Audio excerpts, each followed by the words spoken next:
Hey guys, it's Will here, and just wanted to take a few minutes to talk about the model and assembling the model for the new Shokkjump Dragsta. So this is one of the new Orc War buggies that comes with the Speed Freaks set, and it's a really cool kit. I've been building it up today. It's only come out today, although you may be seeing this tomorrow by the time I've got this uploaded.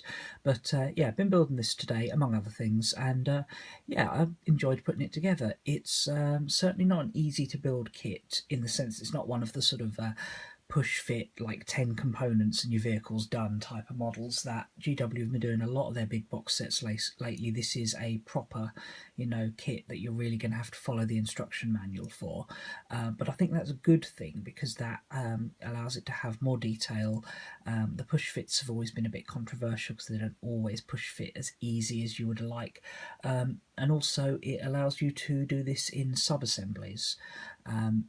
And that is going to be, I think, a big part of painting this, because if you just look at the cockpit there, it's going to be quite crowded. So I want to talk a little bit about the sub-assemblies I'm using. So to start with, it's not glued to the base. I'm going to paint the base entirely separate from the model, which isn't something I normally do, but I think because this is sitting so low to the ground, I think that's going to be quite important. So the cockpit, well, I'll take the rear wheels off first. I've decided to leave the wheels off sub-assembly wise. You could put them on, but this is a kit I've really been looking forward to adding to my Evil Sun's army, so I want all the worky bits to look good, so I'm leaving the wheels off. They should be pretty easy. Front ones are also detached, but they're a bit harder to get off, so I'll leave that till last. So in the cockpit, this missile launcher you have to leave off, and then you have to get this bit here, like the roll bar, off, and then the crew all just pop out quite easily. So we've got the Orc driver here, that hand goes on the steering wheel, that's the gear stick. We've got the grot gunner, who just literally stands in there, and then this grot, who is a hanger-on into that slot there. Looks like he's literally just going to get swept away by the speed of this thing. So leaving all of them off to paint them separately, and decided to do the same with this gun. So this is the really nice weapon that is the main reason you're going to take this. It's got the targeting squig on there, and just to make putting the cockpit together, once it's all painted nice and easy, I'm leaving this bit off. And then the front wheels, again, so I can get to this nice sort of racing suspension under there, they've been left off.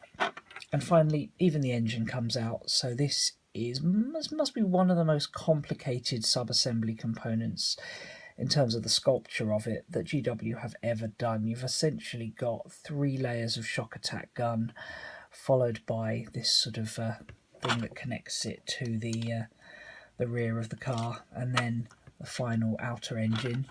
And so yeah, that I think is definitely going to be painted separately. So yeah, quite a few sub-assemblies, but I think it is going to be, none of them look like they're going to be difficult to paint, and I just think it's going to lead to an overall better job in the end. As for the vehicle itself, one criticism I do have is you've got this big gap here at the front. I mean, I know you won't really see it once it's built, but I don't know, it just didn't make me happy. But that's countered by the fact the back end of the underside is actually quite nice. You've got, suspension-y bits.